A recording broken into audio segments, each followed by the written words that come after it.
right, babes, today's guest is someone who literally stays hyped. And not just in the ring, you've seen him hosting on TMZ, training like a beast, and building his own agency from the ground up. He played football, wrestled for WWE, beat long haul COVID, became a dad, and walked away from the ring on his own terms. I'm talking about the one and only Dean Muhtadi, aka Mojo Rally, who proves that betting on yourself can be the biggest win of all. All right, everybody, welcome Mojo! Hell yeah, dude. Thank you so much for being here. I fucking adore you. Everybody adores you. To know you is to love you. So I appreciate you dropping everything and coming here. First of all, how the hell have you been? Because we haven't seen each other in a fucking hot minute, so, right? Yeah, I'm getting vibes from the old days. I feel like we need to party, especially because we're in this house and it's ridiculous and this is literally a party pad, so it is, we might have to run it back. I know, I'm like, well, I'll sober party with you because I'm like, we need to do something here because it's just beautiful. You can't let this place go to waste. Yeah, this is ridiculous. Nostalgia trip with you because you guys, we used to always go partying downtown Orlando and it was fucking so much fun. So, but yeah, thank you so much for being here. So I was just talking to you about how much stuff you're doing. You're like fucking killing it, bro, because we go also way back to 2012.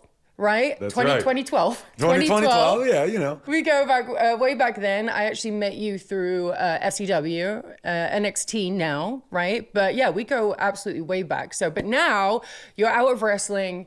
You're a TMZ host. You have your own agency. Bum bum. Dude, you're absolutely killing it. So what was the reason for you to want to start the agency? Let's go into that first.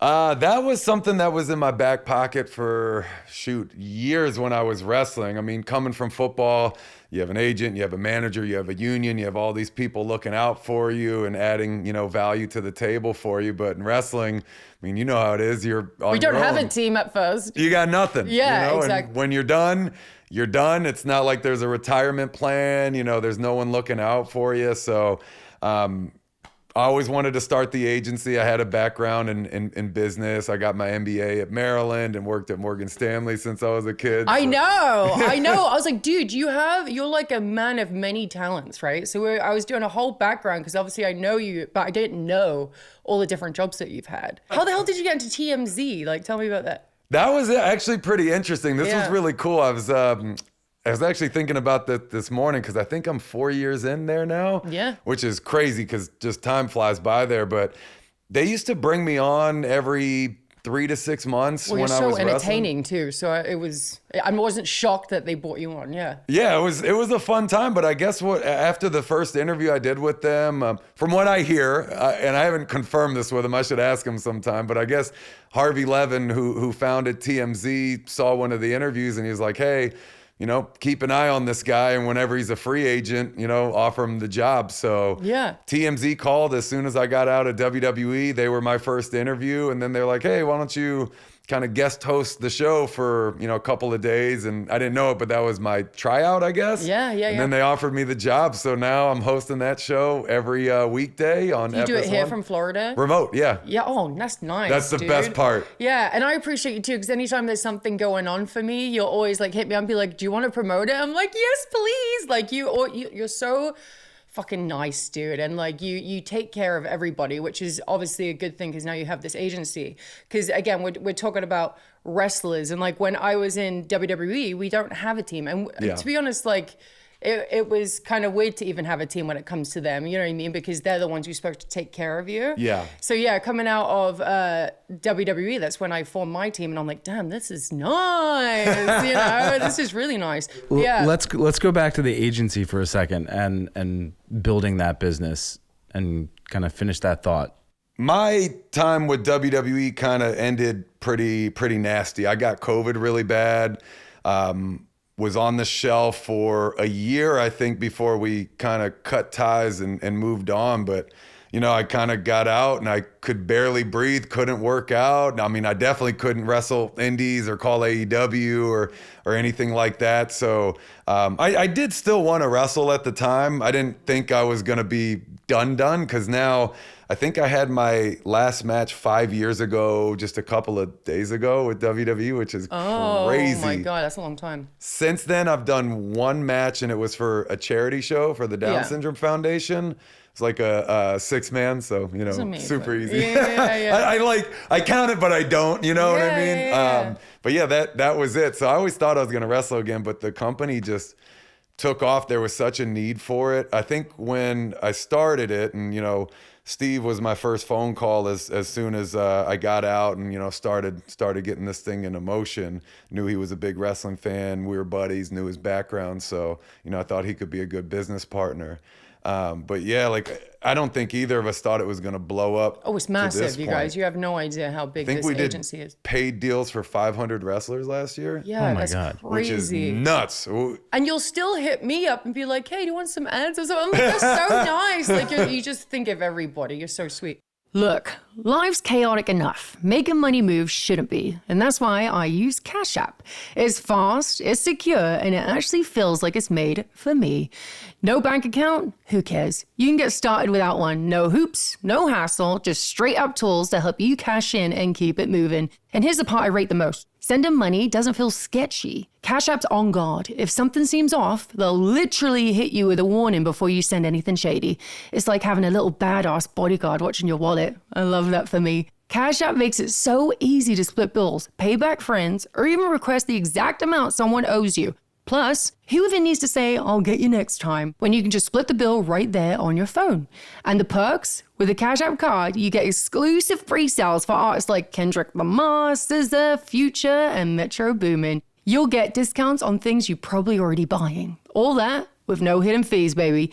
Cash App is a financial services platform, not a bank. Banking services are provided by Cash App's bank partners, prepaid debit cards issued by Sutton Bank, member FDIC. For a limited time only, new Cash App users can use our exclusive code to get free money. For real, there's no catch. Just download Cash App, use our code Rulebreakers, send $5 to a friend within 14 days, and you'll get $10 right in your account. Terms apply. That's money. That's Cash App.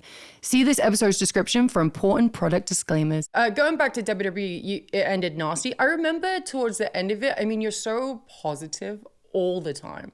Like, you were just a happy guy. And you could see, like, by the end of it, you were showing, like, a little bit more frustration, which wasn't, like, you. It wasn't your character. So if you don't mind talking about it, like, what was the deal there? Like, what was going on? As far as ending with COVID, or like my last days creatively and all that stuff? Yeah, just all of it, dude. Like, what was the frustrating part? Like, did you want to leave? Like, I didn't want to leave at the time. Okay. Later on, I realized that it was a blessing and a total gift that all this happened. And I'll go into that in a second. But yeah, I mean, when you're there, I was there for 10 years.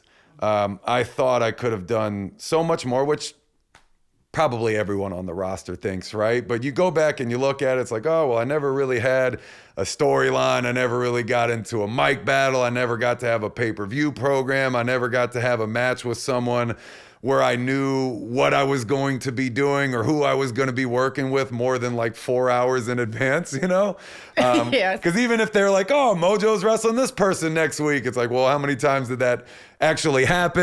And, is it a 20-minute match? Is it a 30-second match? It's like, we can't do anything with this, because anytime we would try to like work house shows and put something cool together, by the time you got to TV, you didn't have any of that. I mean, Apollo and I remember we did an entire international tour together, and man, we had awesome matches. I think was probably some of the better matches I ever had. Yeah, you were a great wrestler, like incredible, and your character and stuff like that. Sorry, I was cutting you off because I'm like, you need to know that, like, you were just incredible. You had the full package. But sorry. Yeah, but always on TV, it was like, all right, hey, go out and hit your rear view and your whoopee cushion, and you got 30 seconds and you're out. Or there's always the handcuffs. I just wanted to get to the point where like I could go out there and fail, or try things. Really just. Bet on myself and all that. And I felt like it never came. But at the end of the day, too, it was like, all right, I've gotten 10 years here and I love this. I've wanted to do this since I was a kid, and I'm still here. And my time will come eventually, hopefully. If I keep working, that I remember Fandango telling me that one time. It isn't about getting that immediate push. It's about being here the longest, and everybody's going to get their due at some point. But unfortunately COVID happened. I feel like I never got Yeah. to that point. But at the end of the day, it led me to something that ended up being better for me and everyone that I work with, I think. So Yeah. You're a lot happier now. yeah, I'm a lot happier now. I mean, I do miss wrestling, so there's that competitive side. I mean, there's parts of my day where I'm literally staring at a screen for 16 hours straight, and I'm like, this is so boring. Yeah, because you have so much energy. I'm surprised that you can sit still for a second. You know what I mean? Because you are. I do my workouts in the middle of the day to help get Break me it up. through, because I can't do them in the morning or at night, because then that's too many hours looking at the phone. I have to break it up. Yeah. So that keeps me honest. But yeah, I mean, I love what I do. I think I'm adding more value to the business than I could have possibly done wrestling. And in that sense, it's way better. I'm home with the family all day, which with the family's awesome, but 24 hours in the house before would have been a nightmare because I'm so ADD. Yeah. So that's an adjustment. But life's way better now overall, You're a for new sure. dad too. That's You're right. a new dad. Girl I'm so dad, little excited. Nova. Yeah, little girl. Oh, Nova. Nova. What a beautiful name. So that was actually one of when I was growing up. That was one of the kids' names that I wanted. Well, it was Novi actually. I'm a liar, but Nova is beautiful. So congratulations on Thank that. you very much. Tell me about your missus, because I love a good love story. How did you guys meet? How did that come about? Grace, she's the best. We met, actually, we met 2 months after I got COVID. So, it was, I went to one of my best buddies' weddings, one of my college teammates. He married her best friend. I skipped every single wedding during my wrestling career. I went to like none of them, maybe like 2 or 3 out of 10 years. You can't do anything. Yeah. But even if you could, you had a good out to get out of it. If you, sorry, we're booked. I can't go. Sorry, I can't fly to California on my one-off day.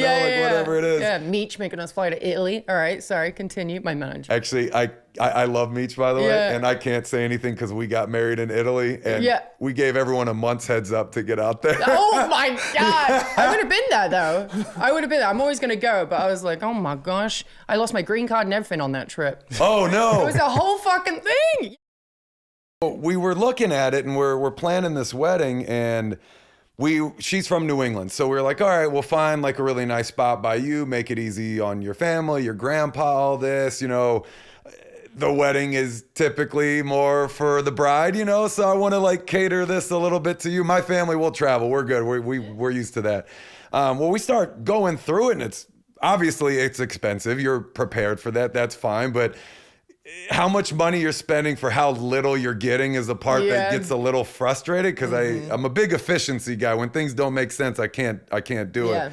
But then they're like, it had to be a cookie cutter basic wedding. Yeah. The deal breaker was they wouldn't let me expand the dance floor at all. Like, oh no, that's your thing. I'm like, come on, guys, like this little ass square for all these people. It's like, I'm envisioning like the 500 person wedding, because I played on so many football teams, wrestling 10 years. You have a like, lot of friends, dude. All the associations, it's like I have to invite everybody.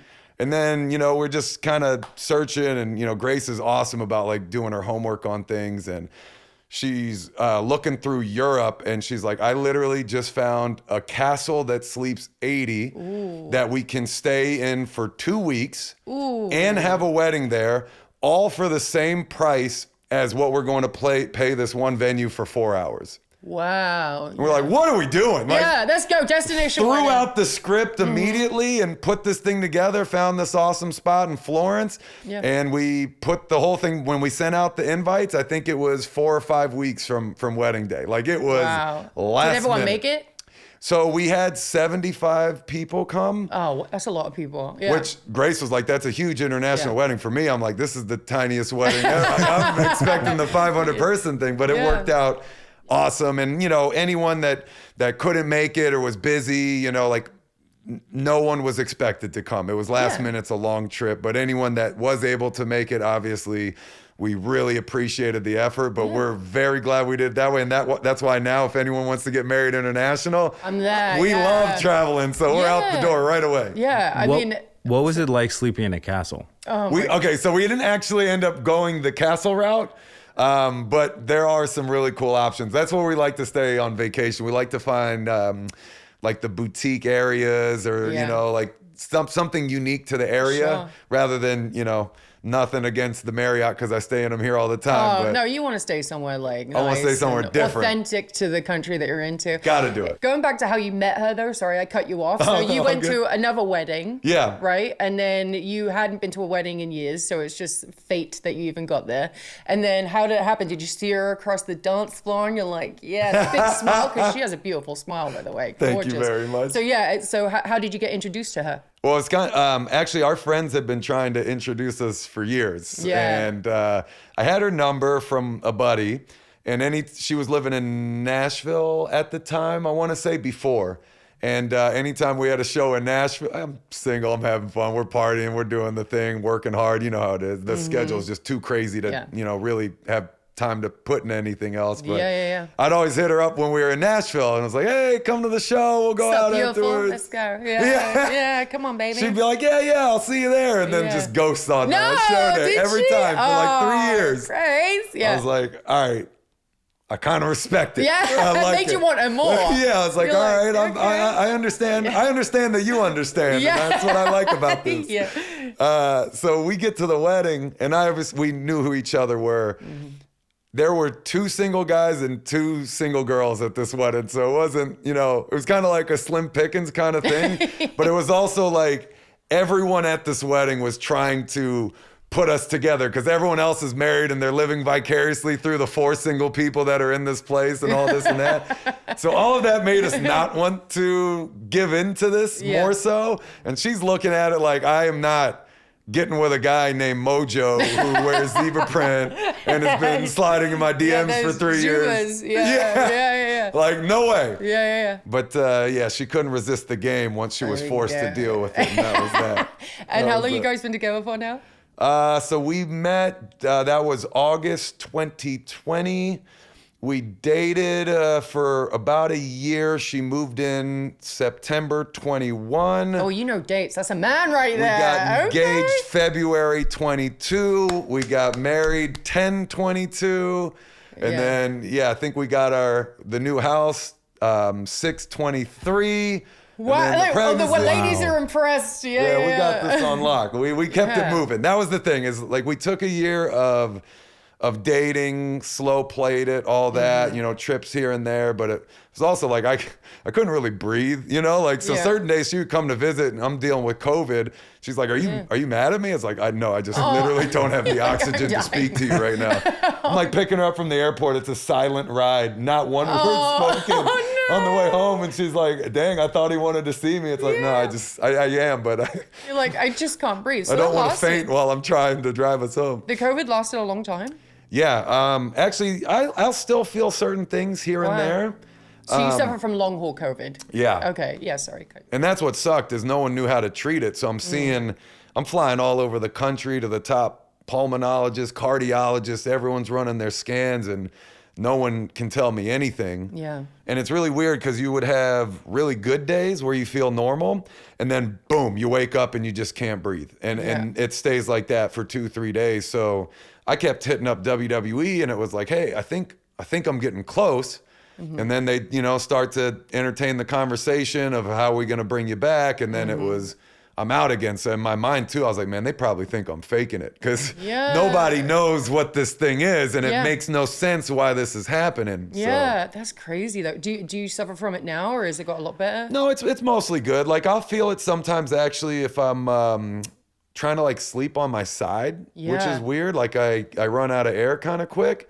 But when I'm working out, like I'm still getting after it and in training. Yeah, like I wonder too. I'm not in the cardio that I was when I was doing this every day. That would we would get punished in cardio. Goodness, that's all we did. Oh, dude, those blow up drills. And like everyone already knows I'm not a big fan of the way he treated us, but like it's just the blow up drills he would put us through was absolutely insane. And I was thankful for Dr. Tom the way he did it. Like he was really great at that kind of stuff. But what are the blow up drills?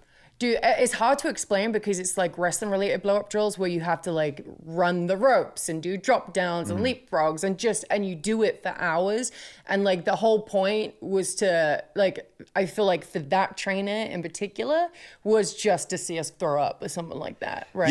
Yeah. See who's going to quit and all that. Exactly. I will say for me though, I always loved the blow up drills for two reasons. One, my gimmick was stay hyped. Like I could not show being tired whatsoever, ever. And like any energy I had was into the match. I didn't come back through the curtain unless I was, panting, like done. Right. But two, being the big guy that was in shape was always my thing, even in football. Like that's how I got known by the coaches when I was a walk-on or somebody that, was the last guy picked up on the team. It's like, all right, well, I can control my effort and my conditioning. If I don't know what I'm doing, that's a totally different thing. Hopefully I'll learn one day, but I can always come in shape. And that was always a competitive advantage. And that really helped me out with wrestling too, because, you knew how to wrestle. Like you were awesome in the ring. Like you knew what you're doing. You came in and then you even took your game to another level. But like, when you talk about people who know how to wrestle, you were at the top. I was probably coming in down here somewhere. No, but you end up being at the top though. I feel like you as a person, when you have something that you really want to do, you throw your whole energy and your whole body into it until you get to like the top. Right? That's just how you work. Like even just promos, everything, because I mean, we got worked hard. And those blow up drills, I will say, I hated them because I felt like I wanted to learn more wrestling rather than just be getting killed all the time. You know what I mean? Because my gimmick wasn't what you were doing. So I know, like, I understand why you appreciate it with me, but I'm just like, I don't want to do these arm drags over and over again. I want to learn. Well, also for someone like you too, you have to worry about getting hurt now because you know what you're doing. It's almost like sports. I don't need to practice overly hard because I got to be fresh for game day. Exactly. Especially when game day's 5 days a week with practice and all that other stuff. In your mind, you're probably like, just don't get hurt because if I get hurt, that ruins everything. And then, exactly. And then at the time, I was being brought on the road to just do the loops, The loops I'd be brought up to do the live events with the main roster and stuff like that. So I was always worried. I'm like, if I get called up and if I need to go do like friggin' a weekend with, Raw or SmackDown or whatever, I don't want to be, exactly. I don't want to be hurt. I don't want to be blown up. I don't want to be doing this. I want to take it easy. And then eventually, once you're in the top class, you got to chill Kicks out. it back a little bit. Exactly. I was like, oh, this is nice. This is nice. Yeah. So, sorry, Adam, did I cut you? No, I was just going to ask. I mean, you brought up getting hurt and it's been a big point of conversation here. Talk to us about your experience at Maryland and getting injured in training and realizing that your football career was effectively over and walking away from that. Yeah, so actually at Maryland, I don't think I had any injuries in college. Not in college. But I had one in Arizona with the Cardinals. Yeah, that was it. That was probably, to be honest, almost entirely my fault. There wasn't even, it was a freak thing at the end of the day, but for me, when I was playing football, I went to a high school, actually T.C. Williams from the movie Remember the Titans. That's the high school I went to. So that was awesome. But we were like the worst football program in the state. Like we were bad. I had 4 different head coaches in 4 years and we had 4 wins over that entire time. We were awful. Like we're losing we scored 14 points in an entire season one year. We lost every game 72-0, 75-0, 69-0, 67-0. Oh my God. We had one close game, we lost 14-7. It was like our Super Bowl against the next worst team. So no one came around. So like I had to go to a Division III school and I went there on a full academic.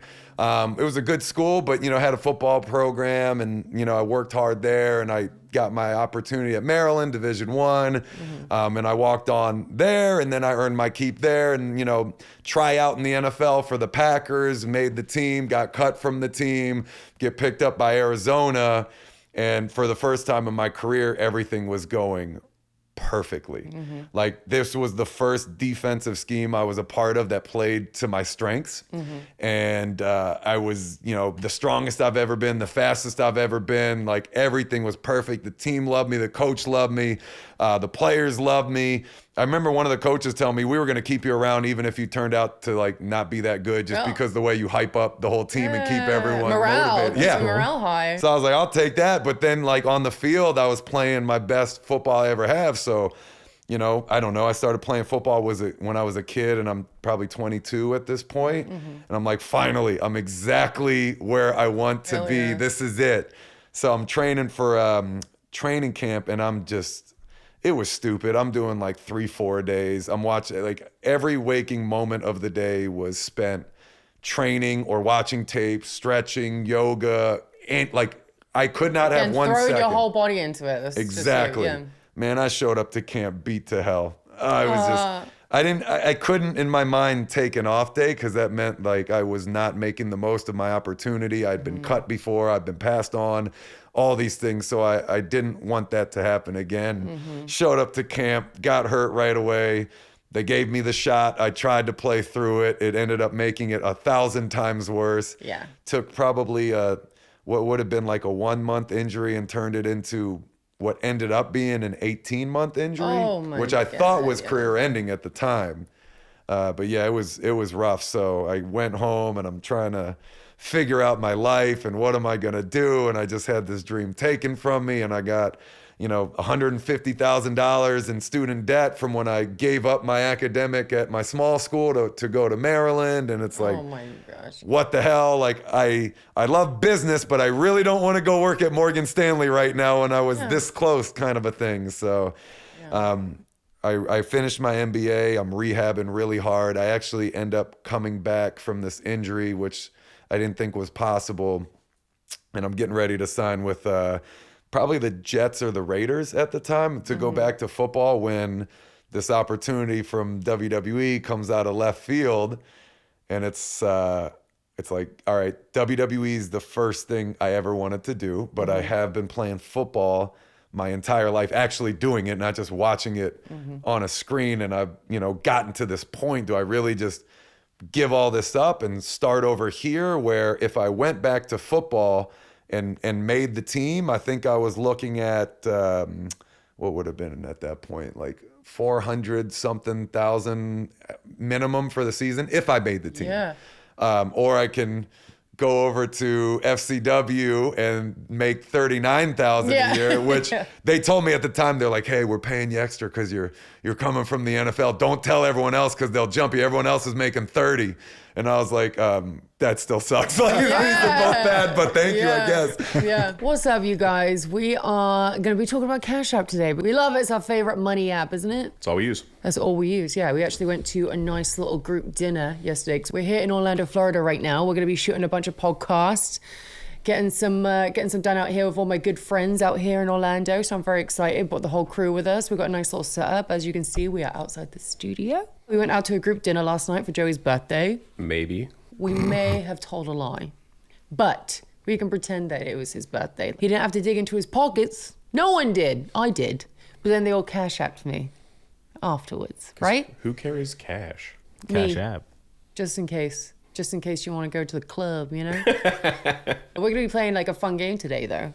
Adam's going to be telling us some stories, right? Yep. And we have to just guess if it's cash or cap or not, which I think would be very interesting. To kick it off, it was a cap, and then it was Joey's birthday. It was a cap. There yeah, we go. that was not very cash of us. It was also cash because we had the Cash App here It for dinner. was. Shall we kick it off? Go on You guys then. ready for this? You would think for somebody with a life preserver, he'd be so prepared. Why do you have that on, Adam?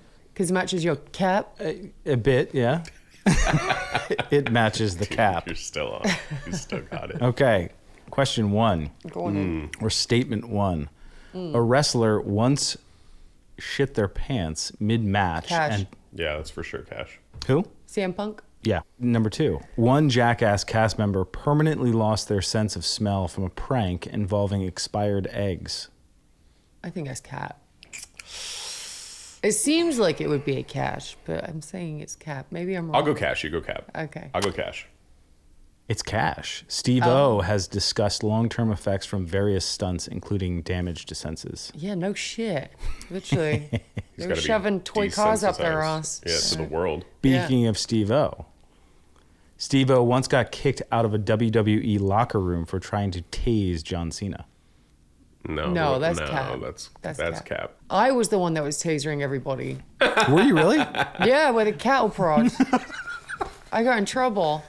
That's hilarious. Now the shock collars make sense. Yeah, well, the Jackass crew, Jeff Tremaine, the creator of Jackass, he wanted to do a show backstage with the WWE wrestlers, so we were doing it, and I didn't realize there was no prank list. So I had this cattle prod that they just gave me, and so I was running around. It's online somewhere, running around like doing it to people, and then I did it to Titus O'Neil, and he was on the no prank list, and I didn't know, and so it was a whole thing. He went into Vince. Vince brought me in and was like, Paige, please stop freaking electrocuting people. I thought it was hilarious. I was like, I'll try to stop. I'll try to stop. Oh my God. That was a perfect question because Adam had no idea that you were the actual reason. That was all me. That was great. That's it for Cash or Cap. Thank you, Cash App, for being a part of the family for a little bit. We had fun doing that, and we can't wait to do another one. Making money move should be easy, and that's why there's Cash App. It's fast, safe, and honestly just way more personalized than any other apps out there. You don't even need to link a bank account to get started. No extra hoops to jump through, no extra stress, and all of the tools are right there to help you cash in. Plus, sending money with Cash App actually feels safe. They look out for you. If something seems sketchy or they see you might be sending money to a potential scammer, they'll even bloody warn you and make you think twice before you hit send. It's like having a personal bodyguard for your cash. For a limited time only, new Cash App users can use our exclusive code to get free money. For real, there's no catch. Just download Cash App, use our code HEARTSTARTSPOUNDING, send $5 to a friend within 14 days, and you'll get $10 right in your account. Terms apply. That's money, that's Cash App. Cash App is a financial platform, not a bank. Banking services provided by Cash App's bank partners. See cash.app for more details. Damn, they scammed you. Fuckers. What the hell? Back then, though, everyone jumps at the opportunity. So a lot of people, I believe, was taking that deal. Mine ended up being 70. And even that. Oh, nice. Yeah, that was the most money I've ever seen in my life. Back then, in 2012, I was 19 years old. You know, I'm like, yeah. And you realize you really can't live as much on that because you have to anyway, sorry, I cut you off.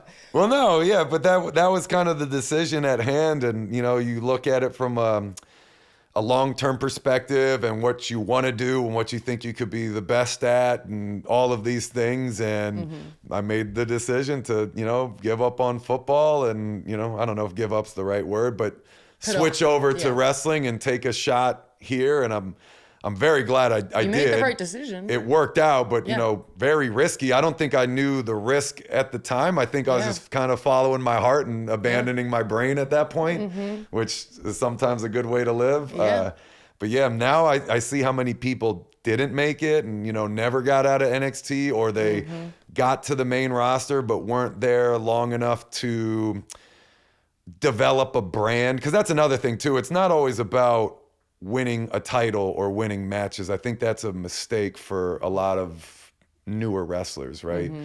You know, you're supposed to define the title. The title's not supposed to define you. And if you're holding the US title, the Intercontinental title or whatever before you have a chance to get yourself over, then once you don't have the title, you don't have anything. And then when you're looking at going to the next promotion or finding the next job outside of wrestling, it's like, well, who is this person? Yeah. Whereas for me, I might not have had those outside of my 7 24/7 title wins. Remove that from the equation. I never really had any of those career-defining championships, you know? But I had Stay Hyped, and that was more important on the outside. That's why I got my Celsius deal, you know, for the start. I've been with them for 5 years. I mean, any brand deals or associations that I've gotten for myself is because of my brand and what I was able to do with that. So, you know, that's way more important. You can sell too, like not but sell. Yeah, I couldn't sell in the ring, but I could sell. No, you can. No, you can sell perfect in the ring too. But no, like I understand why, you know, businesses will want to work with you, because I mean, you could sell like ice to an Eskimo. You know what I mean? Like you're incredible. If WWE was to contact you, would you go back? No. No. No. No. No. Why is that? A few reasons. Okay. One, I couldn't leave my company, and I don't think there's any way that I could do both. I mean, I could probably do something where I wrestled one day a week, but like then part-time, yeah. Yeah, but even with that, like how much training then goes into that one day a week, and what I'd have to give up with my company. And I feel like there's, you know, whether they are or they're not, I feel like there's a lot of people that are counting on me right now, financially and professionally. So to take that time away, I don't know if my conscience would allow it, to be honest with you. I know, you're a good guy, yeah. Two, I make more money now doing this than I did that. And for WWE to beat that, I don't think that would make sense for them professionally. I mean, maybe, you know, especially if it came with outside sponsorships, that would pay itself off. But as far as what they would have to pay me from a talent contract for what I would need to go back, I don't think that makes sense for anybody. And the last thing is I would have to really commit to putting myself at a pace where I felt like I could go back and be competitive and not have a huge drop off 5 years later from doing something different. So with those three things, I don't see it happening. If, say, hypothetically you did, right? Would you, because obviously you've seen our guy Truth, he's doing amazing. Yeah. And he's, like, in a business sense, he was a genius with this whole scenario. Like, he's a smart guy. Everyone knows he's a smart guy. And, but he wanted to come back and be more serious, right? Yeah. And not saying your character wasn't entirely serious, but like, I feel like you would do such a good job coming in, having that stay hype moment, of course, but like, would you want to come back and be like a serious, like, kind of like what Truth is doing, you know what I mean? Yeah, I guess probably the best way to say it was, instead of being Stay Hyped Mojo, I'd rather be Stay Hyped Dean. That was the plan the whole time. Like when I had Stay Hyped before wrestling. I remember. Like that was my thing. I don't get hyped. I stay hyped. You used to say it all the time, yeah. But Stay Hyped in WWE because, and I understand, because it was marketable and it was easy to digest, but it became, I'm hyped up all the time and I'm so excited and yeah, I'm screaming in your face. But that was never supposed to be it. It was supposed to be, I stay hyped. I'm ready to go at all times. I don't have off days. You can't catch me down. You're never going to knock me off my game. Like I was the walk on and it never changed. And I always,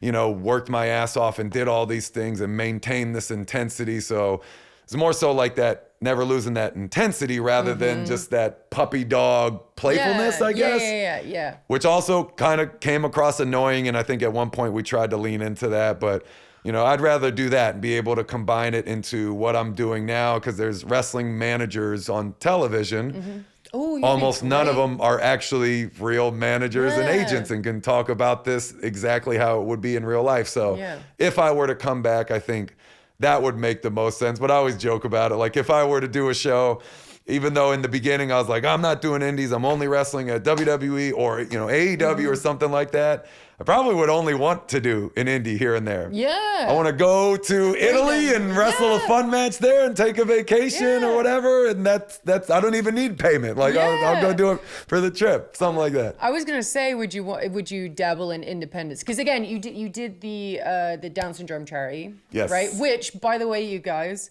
you have didn't you have a Down syndrome client? Triple V. Yeah, and then you gave him his first match, right? Triple V, yes, he is a trained wrestler. So anybody that's looking for bookings, Triple V is totally trained. That's amazing. He's awesome. Just man, he just wants to have fun. He goes out there and you think he'd get nervous, you know, right? And I'm not saying that, you know, because he has Down syndrome, that has nothing to do with it. It's just because anyone that's new coming into the business goes out there and they panic and freak out. Yeah. This guy will not leave. You give him that microphone, you're going to have to come take it from him. You're going to have to give him like the little cane to pull him off. He goes, he's calling spots on the fly, legit. Yeah, he was out there with Wesley Blake, Steve Cutler, August Artois. Like those were the other three on the other team. man, they just were coming off the cuff with it. It was awesome. They were feeding the hell out of it. It was great. We raised over $1 million that day, which was awesome. Holy crap, Yeah. dude. That's amazing. That was amazing. a big one. But yeah, like he's available for booking. So if anybody wants please. him. Yeah. You know what? We'll put a little video or a picture up of him and his social media so everyone can go along and see him. What were you going to say, Adam? Dean, the last question I have for you. You speak to branding a few times. What would you say to the folks that are looking to break in? What would be the best focus for thinking of their brand as they start out? In like a pure wrestling sense or external? Either. Well, in the wrestling world, and you know better than just about anybody, you got to have something that makes you different. And it's kind of, now that I'm doing this job and, you know, I have Paragon, I look at this even a little bit different of a way. But, you know, when I was wrestling, it was like, all right, how can my ring work be different? Like, let me think of some moves that play to my athleticism that nobody else can do the way I do it. So if someone stole my move, it would look terrible. Like, I only can do that. Like, that was kind of the goal physically. Like, how can I come up with a tagline that's gonna sell, like a gimmick that's entertaining, like, you know, what's my hook gonna be? Like, that's how you think about branding. And then now that I've been doing this, and I actually sell sponsorships for, I think, about 20 pro sports leagues at this point as well. It's like, all right, well, what can I take from a wrestler that a brand is going to want to spend over $1 million of and make, you know, me the focal point, or make, you know, anyone on the roster the focal point, right? Like, what is a brand going to see and they're going to say that fits our core values? They're hitting a demo that we're trying to get to, you know, whatever that might be. So you kind of start to factor that into the mix as well. So you start thinking big picture. And when you're wrestling with the big promotions, you have to think big picture, because there are people on the roster who people at home might be thinking, why is this dude getting so much screen time? Like, they suck. They're not entertaining. The fans don't like them. Well, it's because there's somebody out there that's spending $5 million on a sponsorship that do like them. So that's what's going to pay the bills for that, maybe that one wrestler that some people at home really like. How much money is that person actually generating for the company? Because with ticket sales, as we've seen, people come to see the promotion. They're not always coming for individual talent, you know, unless you're at the top. And that's just kind of... Unless you're John Cena or something like that. Yeah, exactly. Exactly. So you kind of can't always dive into ticket sales too much. You can't dive into social media metrics and analytics and all these things. But again, it all just feeds into that big package of how can I make the fans happy and how can I make the sponsors and the promotion happy. And that's, you know, kind of the better way to look at it now. Exactly. And being going back to what you were saying about finding something that sets you aside too, which that is so, you guys, that is so important. It, like, the moves are great, whatever, but like, you always want to have a certain character, you know, and you always want to have a good entrance too, is what I got told as well. But also, if you're gonna do wrestling gear to set you aside, AJ Lee taught me this. She was like, you always want to have gear which is easily cosplayed. Yeah. So that's why I changed my shoes to Doc Martens and stuff like that. Again, it sets you aside, but it's a lot of people are going to come to the show and they're going to be dressed up like you know, it's like, she was such a genius with that. She was wearing her Chucks and her jean shorts and stuff. She was like, I did that because everybody can get this outfit. I sucked at that. And looking back on it, I want to say I remember having a couple conversations with Enzo about it one time, because he was always great at it. Oh, yeah. But for me, that was never my strength. You know, graphic design, coming up with creative ring gear. Like, I did the basic wrestling tighty whities, but I made mine really bright. That's not enough. Like, that's not going to do it, you know. Wearing the Slimer green neon, you know, boots, like, that's not enough, because you're still this hype guy who's playing wrestler. And then we tried to do the biker shorts as if that was any kind of a difference whatsoever. It wasn't. It made me feel more comfortable that my stuff wasn't going to fall out in the match. So that was probably the only plus there. And then we did like kind of the onesie singlet. I don't know what the hell you call that thing. Yeah. But there was nothing to that either. It gave me more real estate to design it, but I didn't know how to design it well. Like, that was one area, if I came back to wrestling, and I still don't have an answer for it. Granted, I haven't thought about it too much, but I was really lacking in that category substantially. But you had a catchphrase, though. I had a Not a lot catchphrase. of people had. That's and it's true. hard to come up with catchphrases. It really is. It kind of has to just fall into your lap. Where you always had that, like before wrestling. So you came in kind of ahead of the curve with that, which is great because it takes people such a long time to figure out that people want to say. People want to, Yeah. I mean, some of the best catchphrases we've ever had is what and yes, and it's so. Yeah.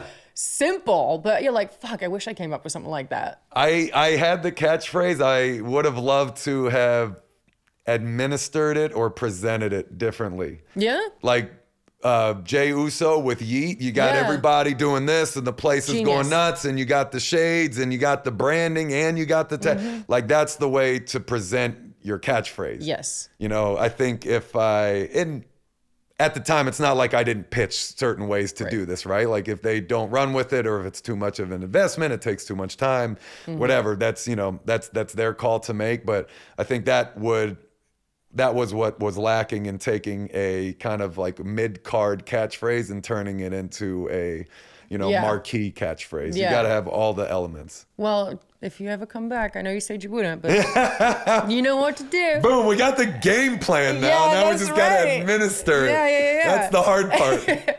All right, let's go into the segment. Again, you guys, just a reminder, Adam's going to be asking Mojo questions. If he gets them right, he doesn't have to eat, but if he gets them wrong, he does have to eat. And they are pregnancy cravings. Sardines and jam. We've got lemon and mustard. She's going to bring in a couple more. Oh, okay. Do we get to pick or something? Oh, you can smell the sardines. Okay, and then we have... That doesn't look promising. That's tuna and chocolate milk. And then we also have cereal and orange juice, which is disgusting. But Joey loves this. Actually, that one would probably be fine. It's like pulpy orange juice, probably. The cereal. It's actually I decent. hate pulp. It's no, decent. I don't think you got pulp, did you? This is the worst. Okay, cool. This Yeah. is soup. There's no tuna. It's like tuna juice and chocolate milk. Oh my gosh. No, my worst one is I hate lemons. I think they're disgusting. So these aren't too bad. I've had this before. I think that'll be fine. A lot of condiments here on this one, so yeah. But this I want to get rid of this. I think the way that we could do this is, to Joey's point, we pose the question, we make a decision whose answer we like best. And No. No? No. It should be who answers first, then we're Okay. rushing. Okay. First question. What's the best birthday gift you ever received? Oh my God, I don't even know how to answer that. Dang it! I got I nothing. don't even know how to answer that. We need to make these more exciting. Oh my God, I'm trying to figure out. I can't think of a single birthday gift I've ever gotten. That messed up. I've gotten birthday gifts. I just can't remember any of them. Ollie. I know. Does that mean we both eat? Because we both eat. Yeah, we both both eat. swung. I can't even think either. That's rough. Yeah. Okay, what do you want? I'll tell you what. I'll start with the cereal and OJ. Okay. That's a pro move because it's only going to get more and more soggy, so it's better to get to it sooner than I'm later. gonna do the tuna then. Oh, yeah, that's going to fester. That's going to be foul. Oh, Is this cocoa? Pause. Cocoa? Oh, Pebbles, even better. it's good ASMR. Okay. He's There we going go. back for a second Not bite, too bad. guys. You're like, actually, that's quite delicious. That's not. Yeah, that'll work. That's fine. Dang, 0 for 1. If We you suck at this game. Yeah, it's like I couldn't. It's an easy question. Yeah. if you can't sleep in the middle, question 2. If you can't sleep in the middle of the night, what do you do? Ha ha! Something we're not talking about right now. We have blown Have you some, sardines. I can say it without saying it. That is the ticket right back to sleep. Oh my God. See you later. A little harder these days. A little hard for these things. Well, depends on if the little babies are around. Yeah, that one's automatic. That was amazing. Wake up. Saraya, what did you eat on that? He's got me to eat the sardines and jam. Those are fishy. They smell. Question 3. What's the most rebellious thing you did as a teenager? Oh, I left my house, went and partied, did a lot of drugs, came home, and my parents didn't know I even left. That's like one of them. I stole a bunch of shit. I don't know. I was a fucking nightmare as a kid. Actually, I want to know what the most rebellious thing you did.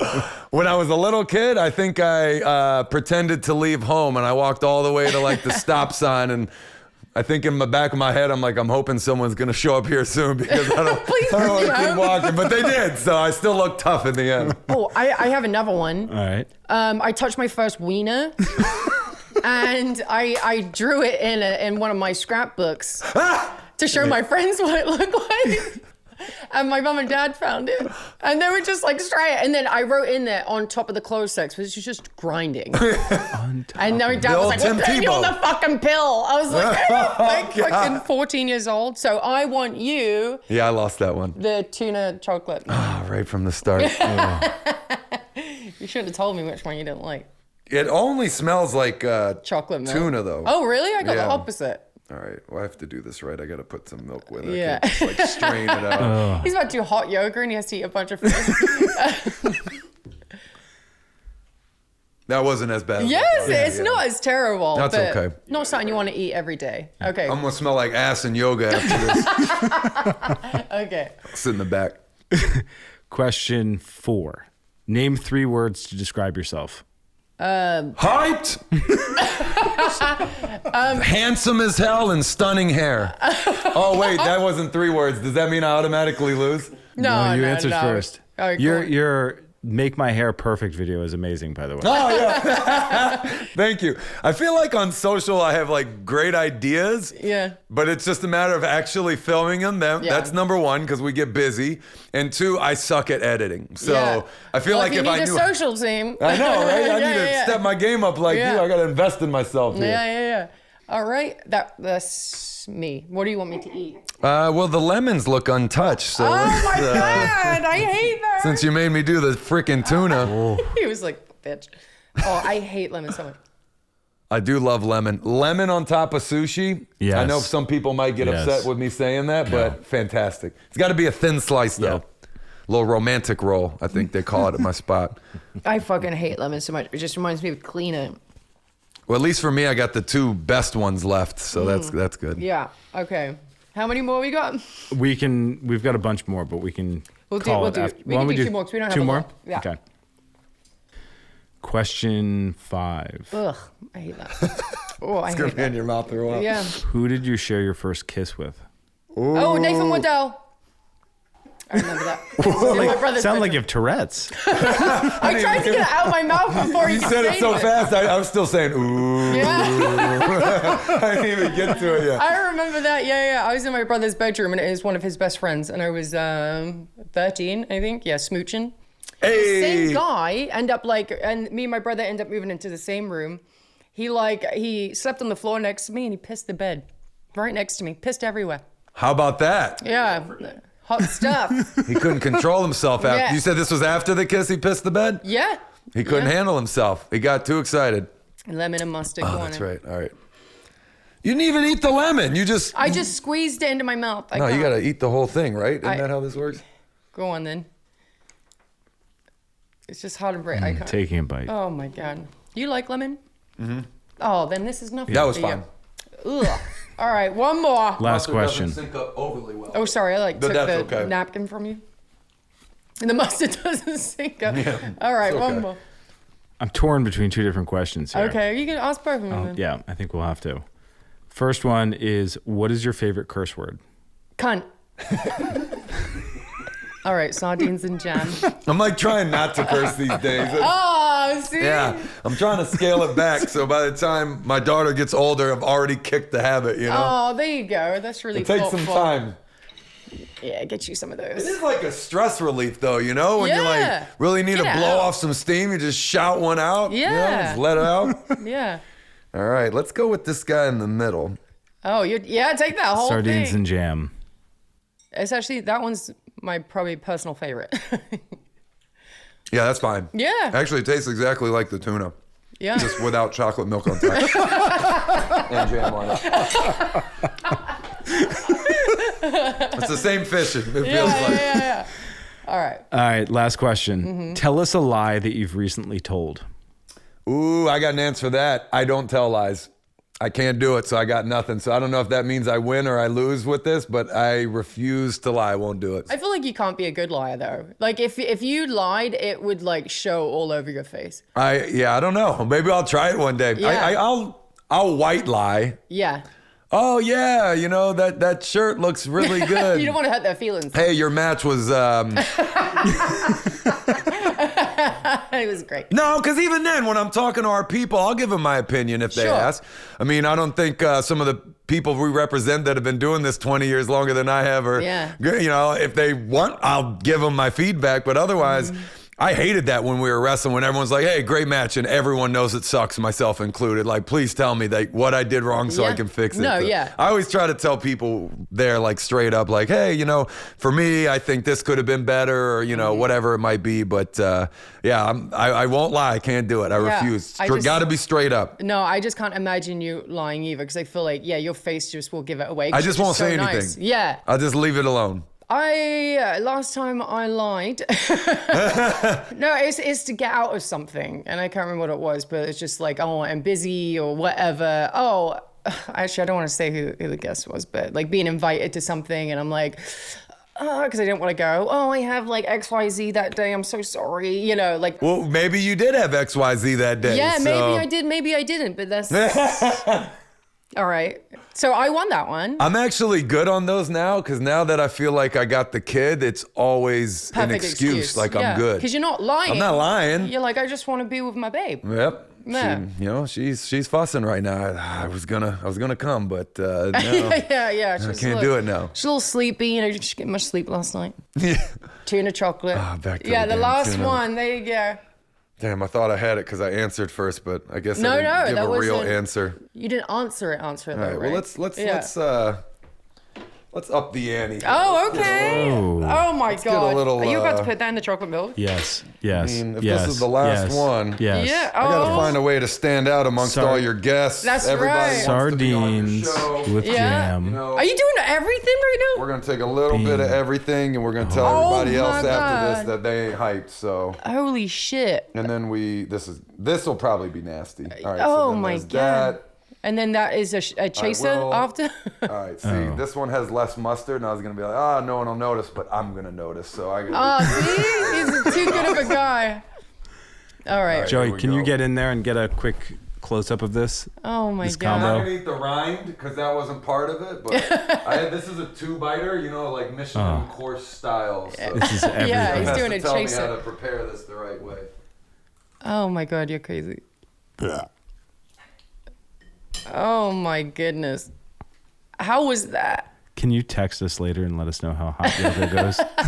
You know, there's so many flavors right now. Yeah. I don't think my body can decipher any of them. It's just mush. It just tastes like food. Oh, like yeah. basic. Okay. Food. That's the secret right there. I think the lemon's actually the kicker. It's nullifying everything else. Canceling it out.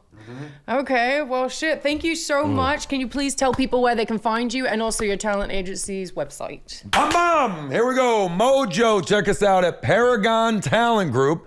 Instagram, stay hyped. And that'll do it. That's it. That's it. everything. Make it All right. easy. Yeah, thank you so much for being here, dude. We absolutely love you. Thank you, Mojo. Hey, thanks for having me. yes. This Yeah, is great. It's an honor to be on this show. You've been killing it. Thank It's you. on fire, starting hot and heavy. I love it. Thank you. Thank you. Seriously, you're one of our favorite guests that we've had because you've just been so friggin' entertaining, so easy. It's always great to have Mojo here. Again, we go back, way back. Well, now we're going to have to flip the script. Now you're going to have to come on TMZ Sports and I talk would to us love there. to. So Hell yeah. then I get to ask you all the questions and we dive Yeah. into your life and I get to put you over. Yeah, so. that's right. Oh, thank you. There we go. Hype you up. Yeah. Thank you, all your Patreon subscribers. We love you. And hello, everybody on YouTube and everywhere across every platform. We love you. Again, thank you, Mojo. Booyah! Yeah. All right, my loves. That's it for this episode of Rulebreakers. Big shout out to Dean for reminding us what it means to throw yourself in body, mind, and brand, baby. If you love this convo, make sure to follow, rate the show 5 stars, and drop us a comment and share it with someone who's ready to break a few rules.